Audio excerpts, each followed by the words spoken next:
Hey, aber ich möchte heute mit einer God-Story einsteigen, die mir diese Woche ein Freund aus Berlin erzählt hat, Job Tut.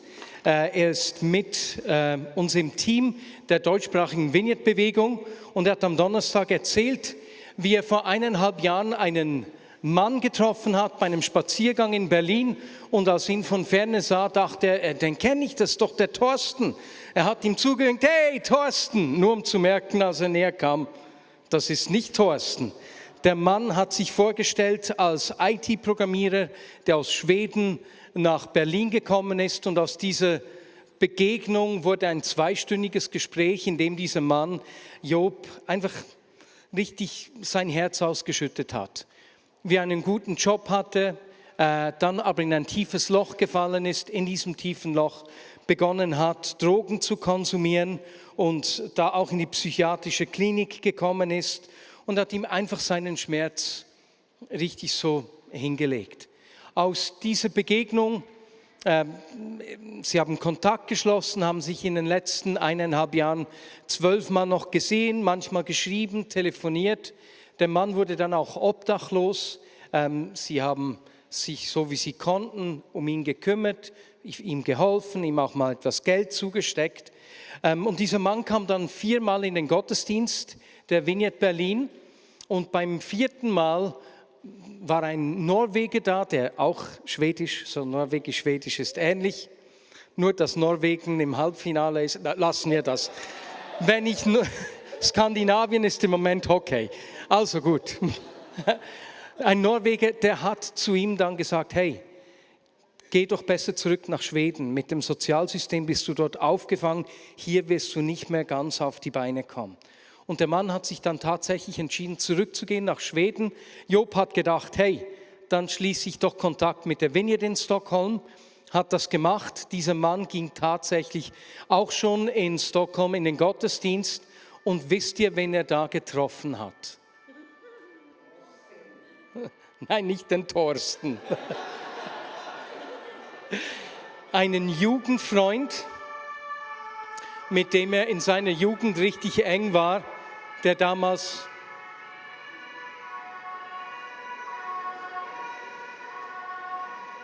Korabando Dolobushi. Was auch immer geschehen ist, bitten wir dich um deinen Schutz.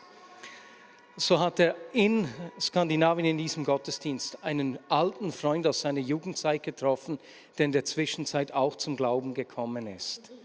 Und das Beste ist, dieser Mann kann ihm wahrscheinlich sogar einen Job besorgen. Ist das nicht einzigartig? Und es hat mich, ja, wir dürfen schon applaudieren, das ist, danke Jesus.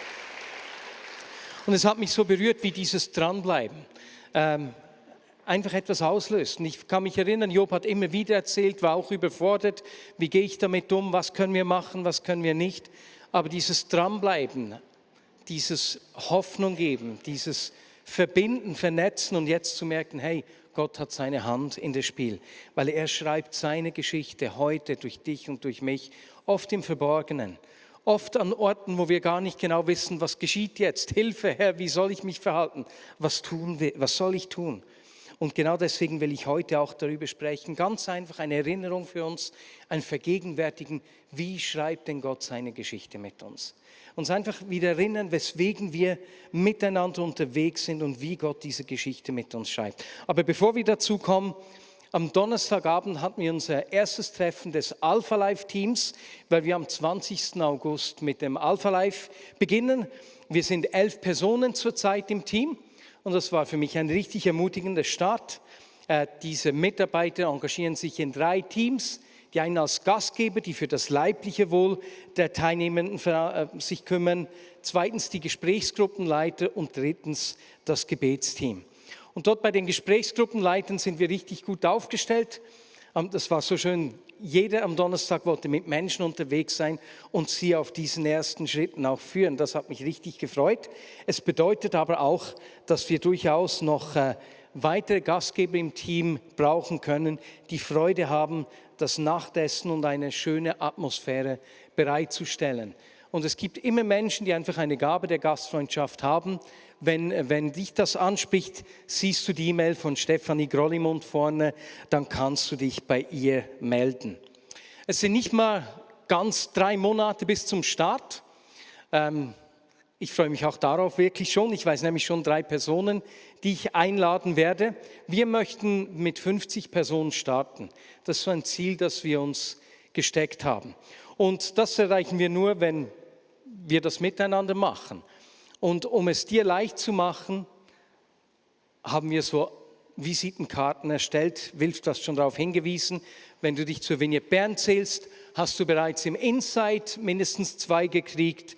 Aber wir werden auch jedes Mal hier vorne im Gottesdienst beim Alpha Life Buch solche Visitenkärtchen geben, damit du sie einfach jemandem abgeben kannst. Ich weiß eben, ich kann diese den 3 Personen weitergeben, die ich einladen werde. Es ist uns auch wichtig, weil wenn ich zurückschaue, in den letzten 3 Wochen haben sich 5 Personen in den Gottesdiensten für ein Leben mit Jesus entschieden. Und das sind einfach Menschen, die Jesus hingezogen hat, hingeführt hat. Und du weißt nicht, wenn Jesus am Vorbereiten ist, wem er am Begegnen ist. Und deswegen schauen wir heute miteinander 2 kurze, einfache Geschichten an, in denen Jesus einem Jünger und einer Jüngerin begegnet ist. Und wir werden sehen, wie diese Begegnung dazu geführt hat, oder wie Jesus sie geprägt hat und wie diese Menschen dann selbst zu Geschichtsschreibern wurden. Und die erste Geschichte ist die Geschichte von Matthäus, die zweite von Maria aus Magdala. Über beide Personen, die meisten von uns oder viele von uns kennen die Namen, aber interessanterweise steht gar nicht so viel über sie in der Bibel. Und wir steigen einfach mal ein bei Matthäus 9, Verse 9 bis 13 und lesen dort, wie Jesus Matthäus begegnet ist. Und wir lesen das gemeinsam. Seid ihr bereit? Als Jesus die Straße entlang ging, sah er Matthäus in seiner Zollstation sitzen. Komm mit und folge mir nach, sagte er zu ihm. Und Matthäus stand auf und folgte ihm nach. Am selben Abend lud Matthäus Jesus und seine Jünger zum Abendessen ein. Einige andere Steuereintreiber und viele stadtbekannte Sünder waren ebenfalls eingeladen. Die Pharisäer waren empört. Wie kommt euer Meister dazu, mit solchem Abschaum zu essen? Fragten sie seine Jünger. Als Jesus es hörte, antwortete er: Die Gesunden brauchen keinen Arzt, wohl aber die Kranken. Und er fügte hinzu: Nun geht und denkt einmal darüber nach, was mit dem Wort in der Schrift gemeint ist. Ich will, dass ihr Barmherzigkeit, eure Opfer will ich nicht. Denn ich bin für die Sünder gekommen und nicht für die, die meinen, sie seien schon gut genug. Dieser kurze Text sagt so viel aus über etwas, was uns als Vignette Bern richtig bedeutungsvoll ist. Wir sehen, wie Jesus diesem Matthäus begegnet ist. Nun, in der damaligen Zeit, eine kurze Erinnerung, in der damaligen Zeit war das Schulsystem etwas anders als bei uns. Nach der normalen Schulzeit, in der man die Bibel auswendig gelernt hat, haben die meisten Jungs nach dem Ende der Schulzeit normalerweise den Beruf des Vaters erlernt. Einfach die vielversprechendsten Studenten durften eine weitere Stufe machen, nämlich konnte es sein, dass du dich bei einem Rabbi bewerben konntest und der dich angenommen hat, dass du ihm nachfolgen darfst. Das Ziel war es, alles von ihm zu lernen, so zu werden wie er, um mal sein Erbe anzutreten. Es war eine riesige Ehre. Aber Matthäus war keiner davon. Matthäus war nicht mal ein Mann, der den Beruf seines Vaters erlernt hatte. Er wird uns hier als Zolleinnehmer vorgestellt. Er war ein junger Mann also noch nicht so alt, aber in der damaligen Zeit haben die Römer jüdischen Pächtern ganze Zollgebiete verpachtet, gegen einen Fixbetrag, den sie jedes Jahr abliefern mussten. Und die konnten dann eben den Brückenzoll, den Stadtzoll oder den Warenzoll für die Eingangs- und die Ausfuhr für Waren erheben.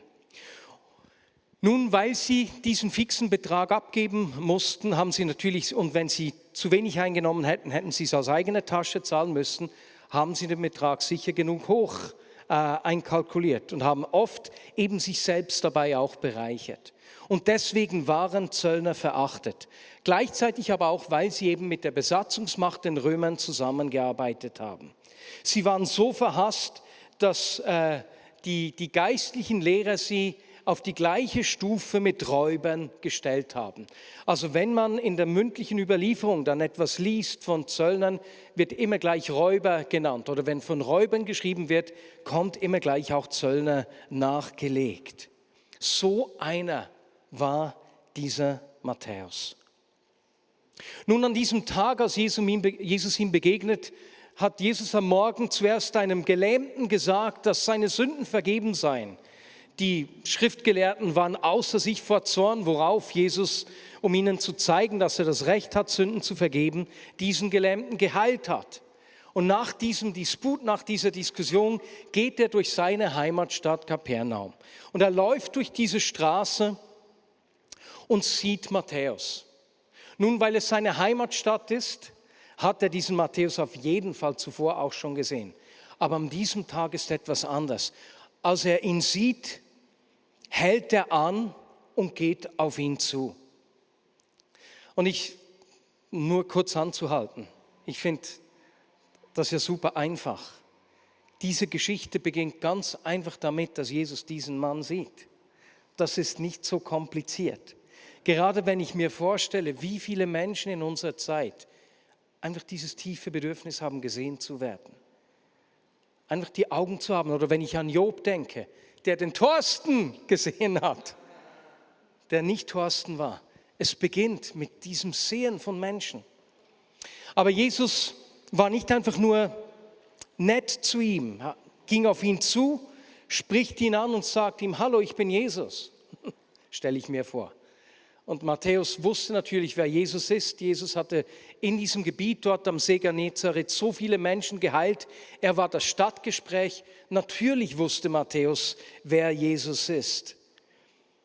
Aber was er sich gefragt hat, Jesus, ich weiß schon, wer du bist. Jeder spricht von dir. Du bist der Lehrer, der so viele Menschen geheilt hat. Aber weswegen sprichst du mit mir? Menschen wie du wollen sonst nichts mit mir zu tun haben. Die haben immer Angst, dass sie sich verunreinigen. Trotz seines jungen Alters hat Matthäus auf jeden Fall von seinen Mitbürgern schon viel Ablehnung und Verachtung erlebt. Und das Erste, was etwas bei ihm auslöst, ist, wie Jesus ihm hier mit Liebe und Annahme begegnet. Liebe und Annahme ist eine unglaubliche Kraft. Und wenn wir die Geschichte miteinander gelesen haben, haben wir gesehen, Jesus hat ihm nicht mal vorgehalten, dass er ein Zöllner ist. Hat ihm keine Vorwürfe gemacht. Nee, er geht auf ihn zu. Ich kann mir vorstellen, der Matthäus hat sich gefragt, was kommt jetzt? Was will er von mir? Und er sagt, Matthäus, komm und folge mir nach. Und ist es nicht erstaunlich, dass Matthäus, wenn wir die Geschichte lesen, sehen wir, sofort aufgestanden ist. Der hat seine Schicht verlassen und ist gleich los. Er hat diesen lukrativen Job, den er sich ergattert hat. Und ich meine, der hat sich bewusst darauf eingelassen, der wusste, was da auf ihn zukommt, wenn er Zöllner wird, hat er einfach so zur Seite gelegt. Matthäus wusste genau, was es heißt, ein Jünger eines Rabbis zu werden. Es bedeutete nämlich, diesem Rabbiner auf Schritt und Schritt zu folgen, immer bei ihm zu sein. Zuzuschauen, wie er spricht, zu hören, wie er denkt, wie er handelt und in allem zu versuchen, wie er zu werden. Er wusste, wenn Jesus mich in seine Nachfolge ruft, heißt das, dass er sein Leben für mich öffnet. Das ist das Zweite, was mir eingefahren ist. Was es braucht, dass Veränderung geschehen ist, Menschen, die bereit sind, ihr Leben für andere zu öffnen. Das war auch wieder etwas, was mir bei Job aufgefallen ist. Job ist saugut, im Kontakt zu bleiben. Er schreibt diesem Mann, er fragt nach. Wenn der Mann in Not ist, versucht er Lösungen zu finden, ihm zu helfen. Das Leben öffnen. Jesus öffnet sein Leben für Matthäus. Und deswegen zögert dieser keine Sekunde, steht auf und geht mit Jesus. Und auf einen Schlag wird sein Leben auf den Kopf gestellt. Und diese kurze Begegnung macht aus einem Gauner wie Zöllner auch genannt wurden, zum Jünger. Und logisch, dieses Erlebnis, diese Veränderung, die will gefeiert werden. Deswegen lädt der Matthäus Jesus und die Jünger gleich zu ihm ein, komm zu mir, das müssen wir feiern. Und wen lädt er noch ein zum Feiern? Die einzigen Freunde, die er hat. Weil er selbst ja ein Ausgestoßener war, als Zöllner, verachtet, an den Rand gedrängt, konnte nur mit Menschen befreundet sein, die selbst am Rande der Gesellschaft stehen. Andere Zöllner oder Steuereintreiber oder sonstige Sünder, wie der Text uns nahe bringt, oder wie die Pharisäer sie nennen, der Abschaum von Kapernaum, sammelt sich an diesem Abend bei Matthäus zu Hause. Und es ist nicht spannend, dass aus diesem Herzen von Matthäus, das berührt ist, dass das mit allen teilen will, der Abschaum von Kapernaum zur Begegnung mit Jesus kommt. Deswegen sagen wir werden Teil des Wirkens Gottes, jedem Herz, zu jedem Haus in Bern und darüber hinaus.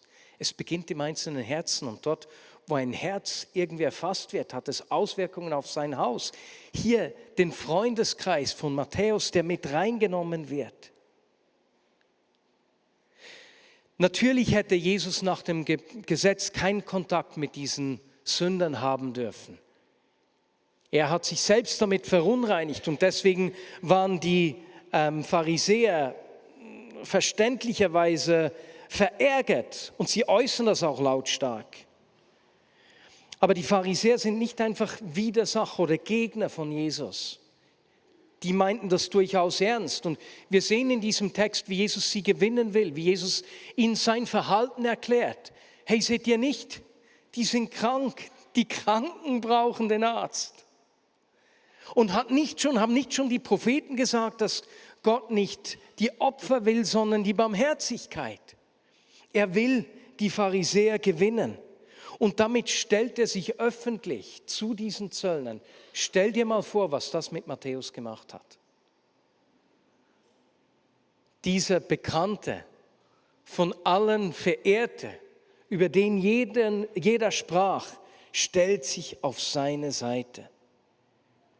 Und es ist nicht erstaunlich, dass aus diesem Zöllner ein Nachfolger wurde, der 3 Jahre mit Jesus zusammen war und dem wir dann die Sammlung der Berichte über Jesus verdanken, die wir heute im Matthäusevangelium finden.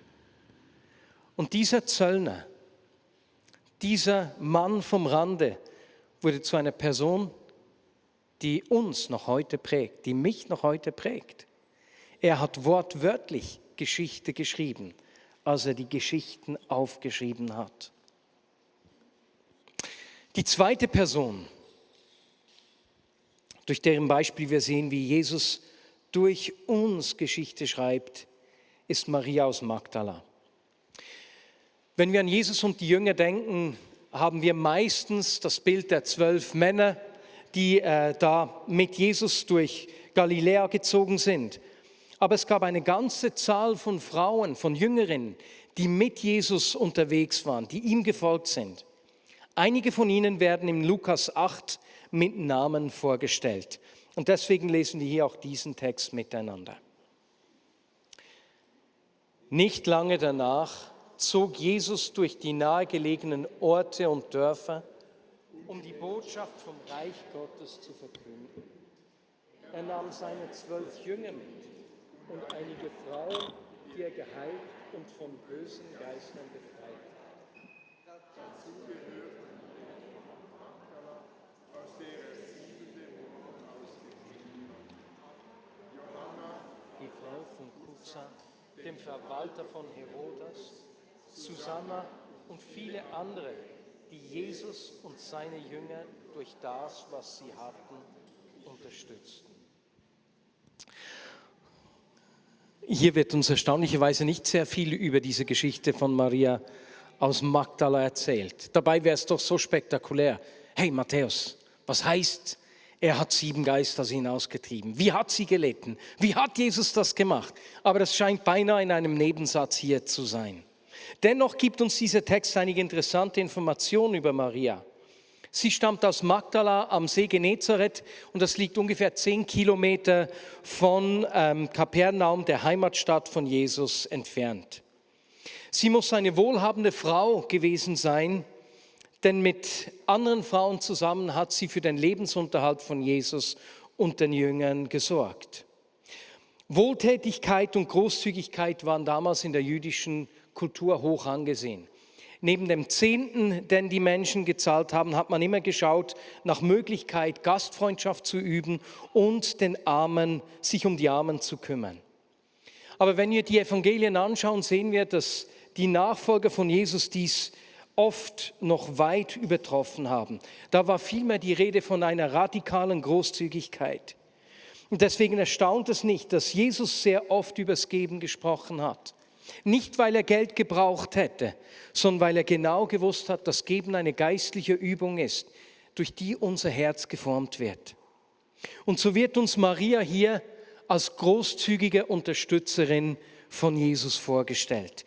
Erst vor etwa 200 Jahren hat man Zusammenhänge erstellt, dass wahrscheinlich die Prostituierte, von der die Rede ist, Maria Magdalena sei, aber dafür gibt es aus der Schrift her wenig Unterstützung eigentlich. Was wir wissen, sie war eine großzügige Unterstützerin von Jesus. Und eben in einem Nebensatz erfahren wir, dass Jesus sie von 7 bösen Geistern befreit hat. Für uns Menschen in der westlichen Welt ist das schwer fassbar. Anders, wenn du in Indien, Nepal oder so bist, wo das Verständnis für solche Realität noch etwas größer ist. Und deswegen wird in der westlichen Theologie auch oft daraus geschlossen, sie muss irgendeine psychische Krankheit gehabt haben, die man als von irgendwelchen Geistern belastet betrachtet hat. Wenn ich mein Leben anschaue, dann habe ich schon mehrmals erlebt, wie Menschen wirklich so von Mächten, von Kräften bedrängt wurden und frei wurden. Die wohl eindrücklichste Geschichte, das eindrücklichste Beispiel war eine Frau aus Bern, eine Freundin von Kao und von mir, die atheistisch aufgewachsen ist, aber seit der Kindheit immer um 10 Uhr abends Besuch von einem dunklen Wesen erhalten hat. Und sie konnte schon von früher Kindheit an deswegen nicht schlafen. Aus Angst hat sie das Licht angelassen und Ländle-Musik, also schweizerische Volksmusik, abgespielt, um das Ganze etwas erträglicher zu machen. Ihre Eltern haben sie zum Psychiater geschickt, der ihr einfach eine lebendige Fantasie bescheinigt hat. Mehr als 30 Jahre wurde sie von dieser Macht bedrängt, bis sie eines Tages das Vertrauen hatte und einem Kunden von diesem Erlebnis erzählt hat, der sein Leben für sie geöffnet hat, ähnlich wie zuvor bei Matthäus. Und das war ein Christ und der hat ihr gesagt, hey, wenn dieses Wesen das nächste Mal kommt, sag ihm, dass es im Namen von Jesus verschwinden und nicht mehr zurückkommen soll. Es hat noch eine Weile gedauert, bis die Frau gewagt hat, das zu tun. Aber an diesem Abend, als sie das ausgesprochen hat, dieses Gebet gebetet hat, ist das Wesen verschwunden und nie mehr zurückgekommen. Ist das nicht erstaunlich? Die Frau hat durch dieses Erlebnis später dann auch zum Glauben an Jesus gefunden. In diesem Text wird uns nicht erklärt, wie Maria gelitten hat, welche Auswirkungen das hatte. Da gibt es andere Texte, wo beschrieben wird, dass ein Kind von einer Macht immer wieder ins Feuer geschmissen wird oder so. Hier steht nichts davon, wir wissen nicht mehr. Aber was wir wissen, ist, dass sie dadurch sicher auch gesellschaftliche Ächtung erlebt hat und dass Jesus keine Berührungsängste hatte und sie geheilt hat, sie befreit hat. Diese Frau hat die Kraft Gottes erlebt, die ihr Leben vollständig verändert hat. Viel mehr wissen wir von Maria dann auch nicht, außer dass sie die Frau war, die zusammen mit 3 weiteren in der Nähe der Kreuzigung war, bei Jesus, als er gekreuzigt wurde. Und dass sie die erste Frau war, die erste Person, die am Morgen nach der Auferstehung zum Grab gegangen ist, um Jesus einzubalsamieren und dann das Grab leer gefunden hat. In diesem Moment ist Jesus ihr erschienen, hat sich ihr gezeigt, Maria, ich bin's, geh zurück und sag den anderen, dass ich tatsächlich auferstanden bin. Diese Maria aus Magdala wurde die erste Zeugin der Auferstehung von Jesus und man sagt, dass sie später auch eine wichtige Rolle in der Gemeinde in Jerusalem eingenommen hat. Das ist insofern speziell, als dass Frauen in der damaligen Gesellschaft vor Gericht nicht als Zeuginnen zugelassen waren. Aber Jesus hat sich diese Frau erwählt, um die erste Zeugin seiner Auferstehung zu werden. Eine Frau, die Geschichte geschrieben hat. Nun, diese beiden kurzen, eigentlich unscheinbaren Geschichten geben uns einen tollen Einblick, wie die Begegnung mit Jesus das Leben der Menschen verändert hat. Wir haben zuerst bei Matthäus gesehen, wie die Liebe, Annahme und Vergebung von Jesus einfach eine Kraft hatte und etwas mit Matthäus gemacht haben. Zweitens haben wir bei Matthäus gesehen, dass Jesus ihn nahe an sich herangelassen hat, sein Leben für ihn geöffnet hat, was wiederum Auswirkungen hatte. Und drittens haben wir gesehen, wie die Barmherzigkeit von Jesus die Tür zum Abschaum von Kapernaum geöffnet hat. Dass der Abschaum von Kapernaum eine Begegnung mit Jesus erfahren hat. Jesus hat sich nicht von der Meinung der Gelehrten abhalten lassen, diesen Menschen Wert zu geben. Und jetzt hier bei Maria haben wir gesehen, wie die heilende und befreiende Kraft von Jesus eine Veränderung gebracht hat und ihrem Leben eine ganz neue Bahn gegeben hat. Und diese 4 Verhaltensweisen von Jesus begegnen uns in den Evangelien immer und immer wieder, so dass wir durchaus sagen können, das ist ein Lebensstil, den Jesus geprägt hat.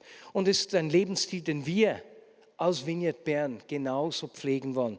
Ihr seht, wenn du schon länger in der Vineyard Bern bist, weißt du, das sind Dinge, die uns wichtig sind, die uns auszeichnen, die wir miteinander leben wollen. Wir haben so viele Geschichten erlebt, wie Liebe, Annahme und Vergebung Menschenleben verändern, Herzen öffnen.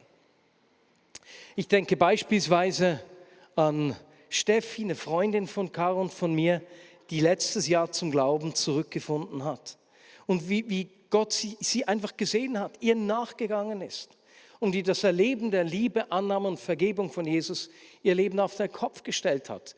Sie war die Frau, die die Geschichte von Maria aus Magdala, von The Chosen mehrfach geschaut hat. Und jedes Mal, wenn sie diese Szene gesehen hat, wo Jesus Maria zu sich gerufen hat, Maria, hörte sie ihren eigenen Namen. Nicht einmal, nicht zweimal, nicht 10-mal, nicht 20-mal. Sie sagte mir, Marius, mehr als 100-mal habe ich diese Szene geschaut. Und jedes Mal habe ich meinen Namen gehört. Das ist nicht berührend. Ich hatte, das habe ich noch hier. Ich habe einen Schlüsselanhänger. Diesen schwarzen habe ich von meinem Freund aus Spanien erhalten. Miguel Paz, der 15 Jahre ohne Drogen war und hat dafür eine Plakette erhalten und die hat er mir gegeben. Wir beten jeden Montag eine Viertelstunde füreinander. Und erinnert mich einfach an ihn, jedes Mal daran. Und dann hat Steffi mir eben auch so ein Ding gegeben, noch auffälliger. Jedes Mal, wenn ich meinen Schlüsselbund zur Hand nehme, denke ich an sie und denke daran, wie Jesus ihr begegnet ist. Die Erfahrung der Liebe, Annahme und Vergebung hat eine unglaubliche Kraft. Oder ich denke an einen Mann in der Vineyard Bern, der aus dem Gefängnis gekommen ist und sich gemeldet hat und hier einfach Liebe, Annahme und Vergebung gefunden hat und ein Zuhause gefunden hat. Mir fallen verschiedenste Geschichten ein. Das Zweite, wir haben erlebt, wie es Menschenleben verändert dort, wo wir unsere Herzen und unser Leben für sie öffnen. Ich denke ganz sicher an Wilf und Christa, ihr habt das so einzigartig vorgelebt immer wieder. Bei uns zu Hause, es fällt mir immer eine Frau ein, die Geschichte werde ich auch nie vergessen, die mal angerufen hat, ob sie in einen Gottesdienst kommen darf. Sie sähe aus wie eine Hexe. Sie war eine Prostituierte, die zum Glauben gekommen ist und die oft bei uns zu Hause war. Und meine Mom hat ihr einfach bei ganz einfachen alltäglichen Lebenssituationen geholfen. Und als es mal bergab ging und sie finanziell herausgefordert war, hat sie wieder ein Pornomagazin rausgegeben in Genf und meine Mom musste mit ihr sprechen, dass das vielleicht nicht die beste Idee sei. Aber wir haben erlebt, wie das Leben dieser Frau Wert und Würde erhalten hat und Veränderung geschehen ist. Dort, wo wir leben, unser Leben öffnen. Barmherzigkeit, wir haben die Kraft der Barmherzigkeit kennengelernt und gemerkt, wie durch Barmherzigkeit Dinge geschehen können, die wir uns nie erträumen könnten. Ich denke beispielsweise daran, als John Wimber zu uns sagte, hey, you can't be a vineyard if you don't care for the poor. Ihr könnt keine Vineyard sein, wenn ihr euch nicht um die Armen kümmert. Und damals empfand mein Vater, dass Gott zu ihm sagte, er werde uns zuerst eine Gruppe von afrikanischen Flüchtlingen senden. Und nur 3-4 Tage später hat Dad diese Flüchtlinge getroffen. Sie kamen in den Gottesdienst raus, sind eine französischsprachige und eine englischsprachige afrikanische Gruppe entstanden, von der die Lavinie bis heute im Rahmen der Vignette Bern noch existiert. Aber 50% dieser Menschen mussten die Schweiz jedes Jahr verlassen, weil sie kein Recht erhielten, hier zu bleiben. Und das war ein Challenge, weil da waren Freundschaften, da waren Beziehungen. Wir haben auch ihre Not kennengelernt. Aber aus diesem Schmerz ist etwas entstanden, was wir uns nie erträumt hätten. Einige von ihnen sind in andere Länder, in Europa, andere zurück nach Afrika gegangen und haben dort Vignettes gegründet. Und so sind wir heute mit über 100 Vignettes, afrikanischen Vignettes, in verschiedenen afrikanischen Ländern und in Europa verbunden. Wie aus dem Schmerz ein riesiger Segen entstehen kann. Dort, wo Barmherzigkeit unser Leben prägt. Und ich denke an die vielen Menschen, die in den vergangenen Jahren die Kraft Gottes erlebt haben. Für mich persönlich prägend war sicher der Moment, dass ich gemerkt habe, ich gebe kaum je Raum in meinem Leben für Kranke zu beten. Und mich dann entschieden habe, hey, dann muss ich mich in eine Situation zwingen, wo ich nicht anders kann. Und so sind wir im folgenden Jahr nach Rumänien auf einen Einsatz gegangen, haben an einem Einsatz teilgenommen und haben in 5 Tagen erlebt, wie über 100 Personen auf verschiedenste Arten Heilung erfahren haben. Also wir waren ganz euphorisch, aber als wir zurückkamen, hat so der Zweifel an mir zu nagen begonnen. Meinst du wirklich, das ist geschehen? Die Frau sagte doch nur, es sei besser, damit du sie in Ruhe lässt. Die hat sich doch nur belästigt gefühlt von dir. Lauter so Gedanken haben mich beschäftigt. Ein Jahr später gingen wir an den gleichen Ort zurück und da ging es keine 5 Minuten, bis 2 Frauen auf mich zukamen. Eine hat mir gesagt, letztes Jahr hast du für meinen Rücken gebetet. Seither habe ich keine Rückenschmerzen mehr. Jetzt schmerzt mein Knie. Würdest du bitte für mein Knie beten? Und das war so ermutigend, weil ich gesehen habe, hey, das hat einen Unterschied gemacht in ihrem Leben. Die Kraft Gottes löst unglaublich viel aus. Und wenn ich mir diese 4 Aspekte des Lebensstils von Jesus vor Augen führe, dann begeistert mich das. Wie schreibt Gott durch uns Geschichte, indem wir unser Umfeld mit Liebe, Annahme und Vergebung prägen? Indem wir unser Leben für andere öffnen und Menschen an uns heranlassen. Und weißt du, das Gute ist ja, ich lasse vielleicht 2, 3, 4 näher mich ran. Du vielleicht 1 oder 2 Personen. Das machen wir miteinander. Da muss nicht jeder eine Horde Menschen nahe an sich ranlassen, sondern weil wir das miteinander leben, ertragen wir das gemeinsam da drin. Wie schreibt Gott Geschichte mit uns? Indem wir uns Menschen in Not barmherzig zuwenden und Barmherzigkeit nicht dem Staat delegieren, nicht dem Dan delegieren, nicht an andere Christen delegieren, sondern dort, wo Gott uns Menschen schenkt, uns einfach seine Barmherzigkeit ihnen zeigen. Und 4, er schreibt seine Geschichte, indem wir mit der kraftvollen Gegenwart Gottes rechnen und uns immer wieder öffnen, unsere Grenzen zu sprengen, Neues zu wagen, unsere Zelte weiter zu stecken. Und weißt du, dieser Lebensstil, da wollen wir nicht nur persönlich wachsen, um Jesus ähnlicher zu werden, es ist gleichzeitig auch etwas, was uns miteinander verbindet, als Vignette, hier in der Vignette Bern. Weil das ist ja gar nicht so einfach. Wir treffen uns in 3 Gottesdiensten, eigentlich in 5. Deutschsprachig Morgengottesdienst um 5 Uhr, um 7 Uhr. am Samstag Russisch sprechend, am Sonntagmorgen Französisch sprechend. Wir sind in unterschiedlichsten Communities. Nächstes Wochenende ist wieder das Community-Wochenende mit 10 Communities. Dazu spielt sich Leben in verschiedensten Teams ab, zum Beispiel bei den Teens, die eine tolle Dynamik haben. Ich denke aber auch an das Sozo-Team, den Gassenbus, das Stan-Team, um nur einige zu nennen, da gibt es viele. Und sehr oft sieht man gar nicht, ja, wer ist denn alles da? Wie sieht denn die Vignette Bern aus? Aber was uns miteinander verbindet, ist dieser Lebensstil. Zu wissen, das lebe ich nicht alleine, sondern das sind andere, die den gleichen Lebensstil pflegen, Seite an Seite mit mir. Amen. Und ich freue mich, diesen Lebensstil weiterhin mit dir und mit mir zu pflegen. Diesen Sommer haben wir mehrere Gelegenheiten zu wachsen. Das eine ist, im Juli findet der Million Month in Bern statt. Während 10 Tagen hast du jeden Abend die Möglichkeit, an einem Einsatz teilzunehmen und du musst nicht mal ins Ausland fahren. Da gibt es Inspiration, du wirst ausgerüstet zuvor und kannst einfach üben, für Menschen zu beten, Menschen was Gutes zu tun, auf Menschen zuzugehen. Hey, lass uns diese Gelegenheit nutzen. Und dann eben Menschen zu sehen, war der Anfang bei Matthäus, als Jesus ihn gesehen hat. Vielleicht lenkt Jesus deine Augen auf eine Person in deinem Umfeld. Und du weißt jetzt schon, in nicht ganz 3 Wochen beginnt der Alpha-Life-Kurs. Rüste dich deswegen auf. Was habe ich gesagt? Ich habe Monate gedacht. Und ja. Am 20. August beginnt der Alpha-Life.